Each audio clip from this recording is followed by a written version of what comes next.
involved in business. Who are the persons involved in business? They are owners, creditors, government, investors, financial institutions, banks and other agencies.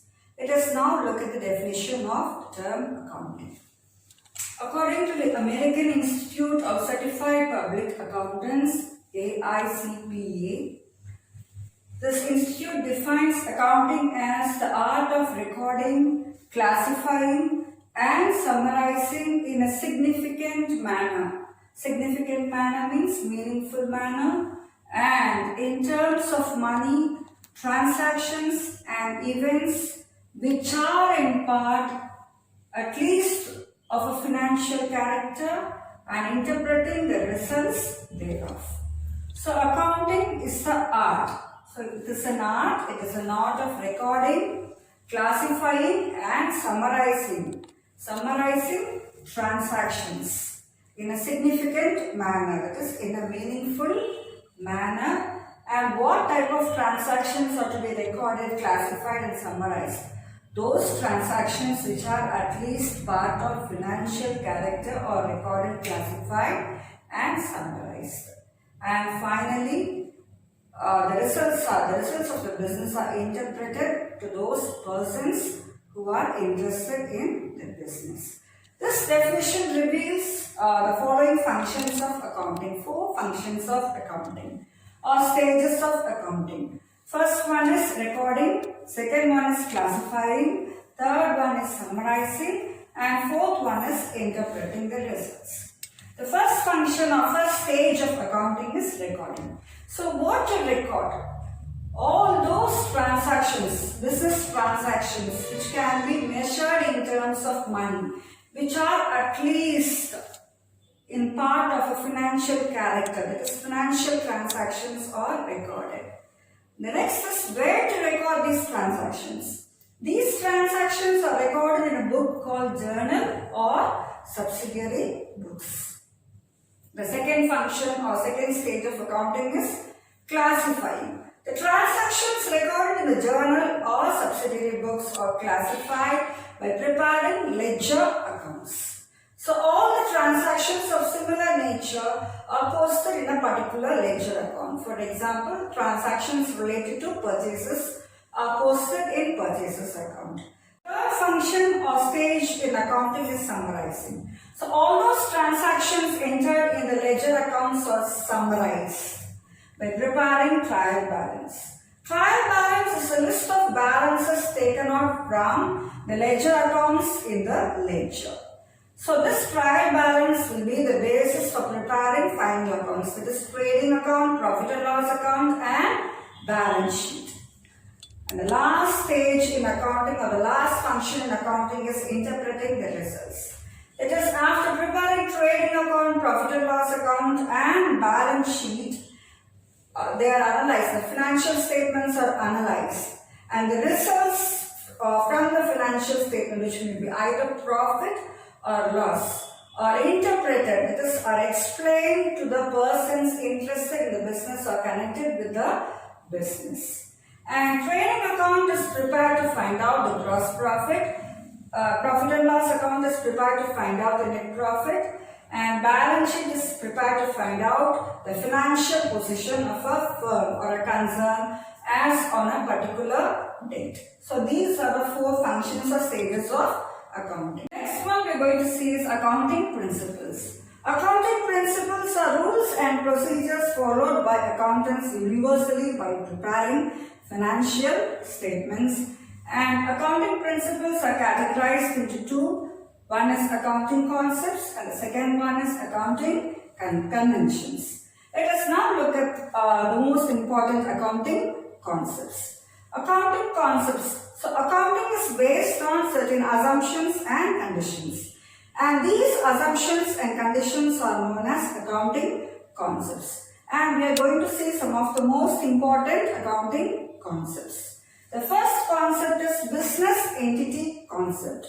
And according to this concept, business is different from the proprietor. So all the transactions are recorded only from the point of view of business and not from the point of view of the proprietor. The proprietor is considered as a creditor and the capital brought in by the proprietor is considered as a liability to the business. And regarding expenses of the proprietor's personal expenses are not at all taken as official expenses or business expenses. Proprietor's personal expenses are treated as drawings. The next concept is dual aspect concept. So every transaction has two aspects. One is debit aspect, another aspect is credit aspect. So for example, purchase of goods. So this transaction has two aspects. One is receipt of goods. Second aspect is payment for purchases made. Third one is accounting period concept. So business will be carried on for a long period of time. And this concept was introduced to measure the income of the business. Accounting period is a period of 12 months interval, and at the end of the accounting period, profit and trading, profit and loss accounts and balance sheets are prepared to find out the profitability position as well as the financial position of the business concerned. The next concept is revenue match concept. So this revenue match concept is based on accounting period concept. So revenue, to find out the income of a particular period, all the expenses incurred during that particular accounting period are compared with the revenue earned during that particular period to find out profit or loss for that particular accounting period.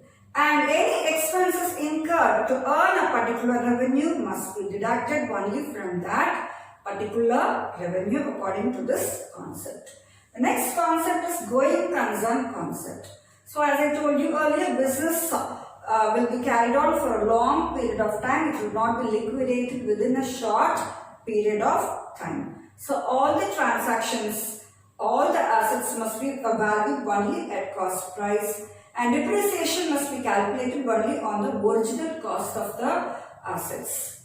Market price is immaterial. The next concept is cost concept. This is also similar to going concern concept. So all the assets are recorded only at the cost at which they were acquired, and this cost will form the basis for all the subsequent transactions related to that particular asset. And in this case also we should not consider market price. Next concept is money measurement concept. So as I told you earlier in the definition, only those transactions which can be measured in money, that is financial transactions, must be recorded by the accountants. Non-monetary transactions like the quality of a product or the relationship between a superior and subordinate cannot be recorded in accounting. The next one is revenue realization concept. So according to this concept, revenue is recognized only when a sale is made, and a sale is said to complete only when the ownership and property are transferred to the buyer and the cash is paid by the buyer in full. This concept is objectivity concept. So according to this concept, each and every transaction recorded by the accountant in the books of accounts must be supported by verifiable documents like voucher, bills and so on. One day then it will be possible, easier for the auditors to check and verify all the accounts and certify them as true or not. So these are some of the most important accounting concepts. Now let us see about the accounting conventions. The traditions and customs followed by accountants when preparing financial statements for a long period of time are called accounting conventions, and we are going to see 4 accounting conventions. First one is convention of conservatism, convention of consistency, convention of full disclosure, and the last one is convention of materiality. So first one is convention of conservatism. According to this convention, all expected losses that would incur in future or expenses that would occur in future must be considered, whereas all the anticipated profits or gains that may arise or accrue in future should not be considered. And according to this convention, stock is valued at cost price or market price, whichever is less. And this convention does not allow window dressing or creation of secret reserves. Window dressing means making something look better than what it is. So according to this convention, window dressing and creation of secret reserves are not allowed. The second one is convention of consistency. The accountants should follow the same method of accounting for a quite long period of time. So for example, for one particular period, straight line method of depreciation is followed. Then for the next accounting period also, the accountant should follow only straight line method of providing depreciation.